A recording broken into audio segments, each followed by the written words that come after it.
नमस्कार मंडळी, मी रोहिणी तुमचं सगळ्यांचं स्वागत करते आपल्या चॅनलवरती. आणि जसं की तुम्हाला माहिती आहे की मी गावाकडेच आहे अजून. तर सकाळी सकाळी सगळ्यात आधी तुळशीला पाणी घातलं आणि दिवसाची सुरुवात केली. गावाकडे आल्यावर नेहमी होतं की मला खूप आवडतं सकाळी तुळशीला पाणी घालायला, कारण बाहेर पक्ष्यांची किलकिल आवाज ऐकायला येतो ना. तसं तर जो कोण सगळ्यात आधी आंघोळ करतो ना, तर त्याच्याकडे असतं तुळशीला पाणी घालायचं. मग मी असल्यावर जरा मी आवर्जून जाते.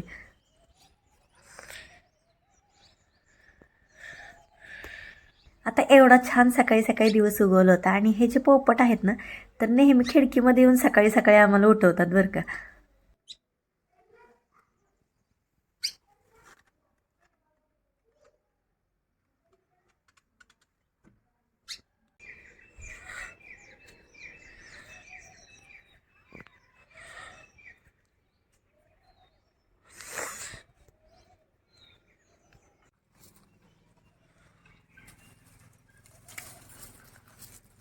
फुलांचं जवळ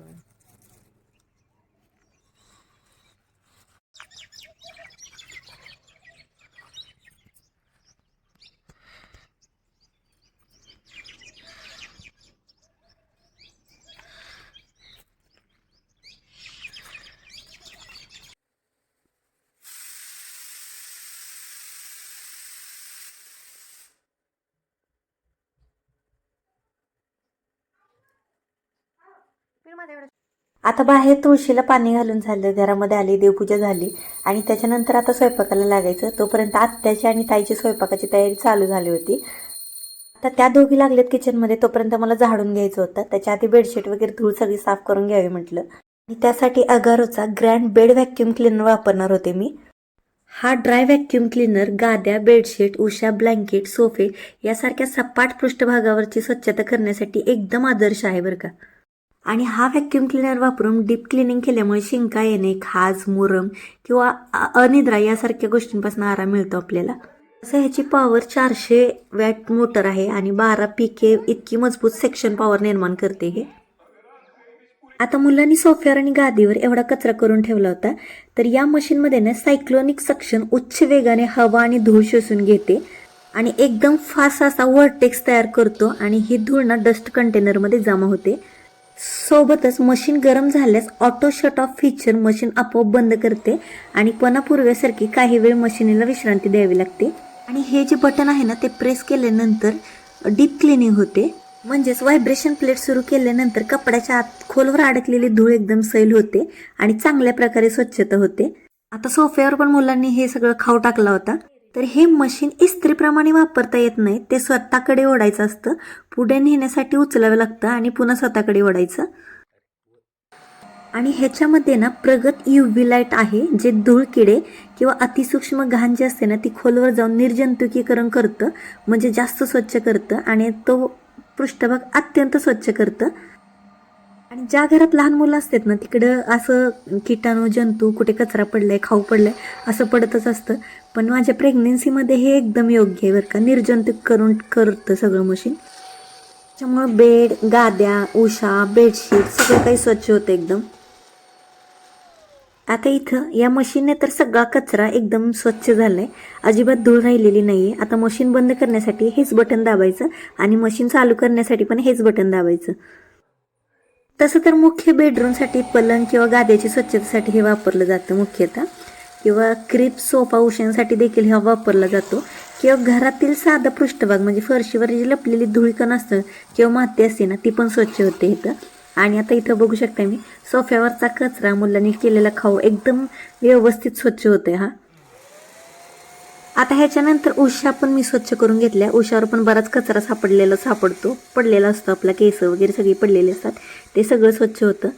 त्याच्यानंतर जी गादी असते ना आपली, तर त्या गादीमधली पण घाण निघते. शक्यतो गादी जास्त जड असेल ना, आपल्याला उचलत नाही, तर अशा प्रकारे आपण धूळ काढू शकतोय. हे फक्त ड्राय व्हॅक्युमिंगसाठी वापरू शकतो, मशीनचा अति वापर नाही. म्हणजे जेवढा त्याच्यावर सांगितलंय तेवढाच वापरायचं आहे आपल्याला. आणि मशीनच्या खालची UV लाईट डोळ्याने बघायची नाही, ती हानिकारक असते डोळ्यांसाठी.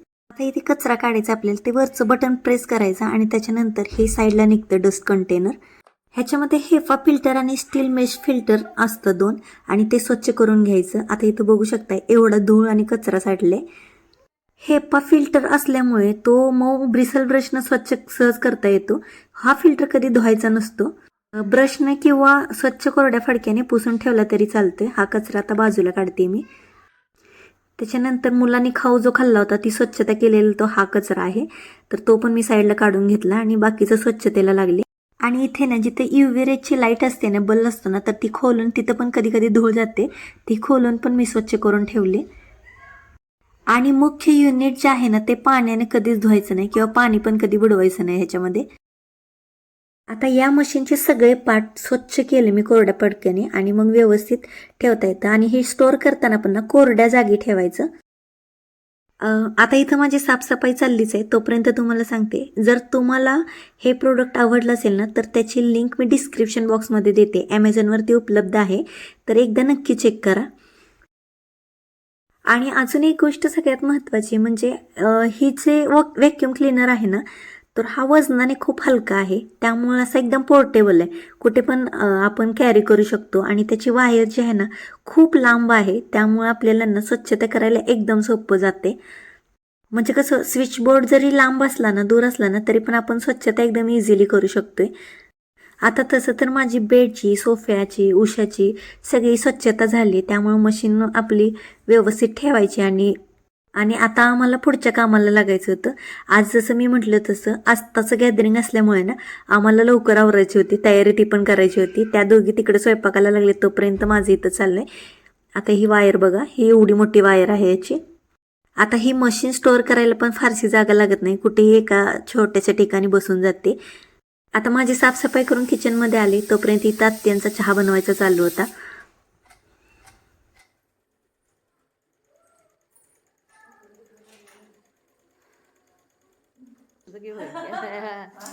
आणि आता इथं नेहमी आत्या सापडतात कुंकू लावताना आरशात बघून, तर इथं आता ताई सापडली, म्हणून आम्ही हसत होतो तिघी. आत्याने आधी आमच्या तिघींसाठी चहा ओतून घेतला.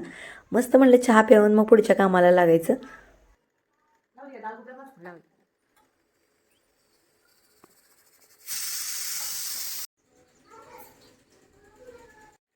मी जेव्हा आम्ही एकत्र असतो ना, तेव्हा आम्ही तिघी एकत्र असल्याशिवाय आम्ही चहा घेत नाही. एक जण थांबला असेल तर दुसरं जण वाट बघत थांबतं. जर समजा जास्तच बिझी आता पॉसिबलच नाही, त्याच वेळी कोणतर दोघी चहा घेतात, नाहीतर सगळे मिळूनच चहा घेतो. चहा घेऊन झाल्यानंतर स्वयंपाकाला लागलो आम्ही. पीठ आधीच मळून ठेवलं होतं. एकीकडे मी वाटाण्याची भाजी बनवत होते आणि पलीकडे ताई तांदूळशाची भाजी बनवत होती.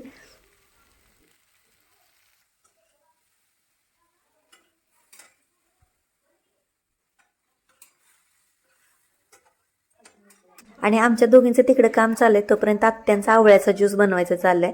आवळा, गाजर, बीट हे एकत्र आहे. आणि परवा येताना मी हळद आणली होती, कच्ची हळद होती ती, कच्ची हळद पण थोडीशी टाकतो आणि ज्यूस घेतो. मग आता इकडे ज्यूस बनवून झाला होता, ताई म्हणली आधी ज्यूस घेऊ मग राहिलेली कामं उरकू.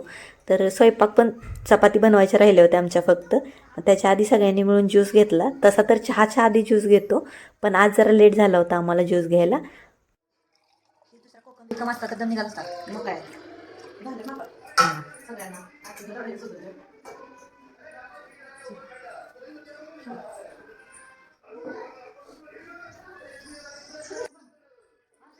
आणि या तिघांचं सकाळी सकाळी ना सोफ्यावर बसून मस्त कार्टून बघायचं चाललं होतं.